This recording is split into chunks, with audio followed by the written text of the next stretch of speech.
This cycle's been tough. Most majors are still underneath their 2021 highs. It's been very different. But there's a Solana chart right now that tagged $330 last week. And there's an ETH chart sitting above 5K right now.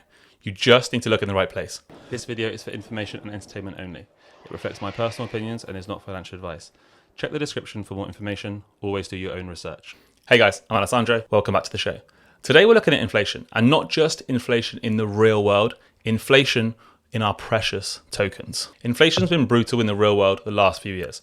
Groceries, rent, fuel, it's all gone up enormously. Asset prices have gone alongside that, and that's why people got excited about crypto in the first place, an escape hatch from endless money printing. But the reality is every blockchain also inflates. It has to, because miners and validators have to get paid. That's the system.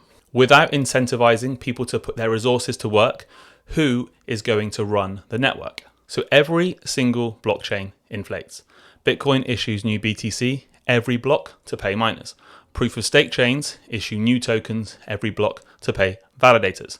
No pay means no security. That means the chain's going to fall apart. It's not a bug, it's a feature. It's the system actually working. In proof of work chains like Bitcoin, miners front the cost. Hardware, electricity, risk, and then they capture the issuance. Holders don't see any of that. In proof of stake chains, validators do the work. They validate the network. But as a holder, you can delegate tokens to those validators to share in the rewards. The only real question is, do you capture the inflation of the chain, or does the chain's inflation dilute your holdings? Let's take Solana. Market cap of Solana right now is about 2x what it was in 2021, yet price is still underneath the old high. This is because supply keeps expanding. New SOL is minted every single block to pay validators.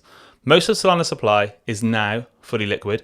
There has been a bunch of unlocks, of course, over the last few years, which is another massive reason that the market cap is inflated whilst the token price has stayed flat. But Solana has a constant inflation to the network. Right now, it's inflating at about 4 to 5% a year. It gets a little bit less each year, but it will inflate non-stop to pay for security on the network.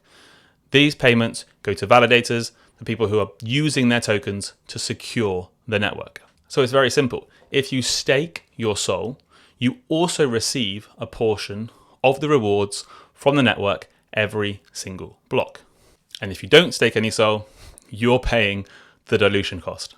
Ethereum is a bit different. It used to be a proof of work chain. It transitioned into a proof of stake chain after the merge, and this caused issuance to drop an enormous amount. With the merge, they brought in this thing called a burn, and now supply has been relatively flat, sometimes even negative when the network is in heavy usage. Generally, over the last year, it's inflated at about just under 1% per year, 0.77%. So the inflation drag on ETH is not much. However, stakers still earn rewards. And since most ETH isn't staked, only a small portion, about 30% of ETH holders, are actually earning those rewards. So most holders miss the rewards. This means staked ETH steadily outperforms ETH because the yield is baked in. The numbers make it obvious. Since 2020, staked ETH has grown to be worth about 1.21 ETH. Again, about a 21% growth, 4% year over year. It's not because they're special products. These tokens are liquid staking tokens. They have the yield of the network baked into the token, and they consistently grow to be worth slightly more on each block than the spot counterpart that they're part of. So staked ETH will continue to compound and grow against ETH, and staked Solana will continue to compound and grow against Solana. The thing is, most people in crypto are lazy. I get it. Swapping a spot token into a liquid staking token feels pointless at the time because, well, you're probably going to swap it back out again in a week's time. So what's the point in making the trade? But the thing is, that small difference stacks up to an enormous difference over the course of years. And if you're just holding spot tokens in your wallet, you're paying the cost of dilution of the chain. And you just have to zoom out. Look at ETH. Do you think ETH holders would have been so depressed this year if their bags were about 20% higher at the lows? That's what those small, boring rewards stack into. A cushion that makes the drawdowns so much easier to survive. And this is why staked versions of these tokens are already at all-time highs, already above their 2021 highs. Sol price looks stuck under 250, but Marinade Sol hit $330 just last week. ETH is stuck under its 2021 high, but staked ETH is trading above 5K right now. Stakers are already at all-time highs. It's just spot holders that are paying the price, taking the pain. Now, inflation in blockchains isn't good or bad. It's how blockchains pay for security. In proof-of-work chains, miners capture it. In proof-of-stake chains, you can capture it too, but only if you stake. If you don't, the inflation still happens. You just don't get a cut. Every new token goes somewhere.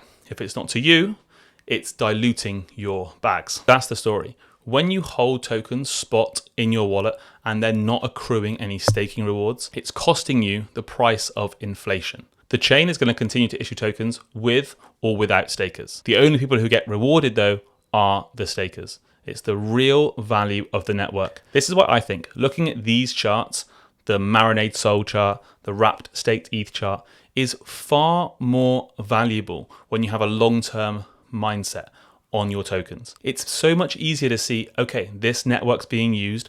People are willing to spend money to validate the network, to point their tokens towards the network, and we're going to capture some of the network's usage.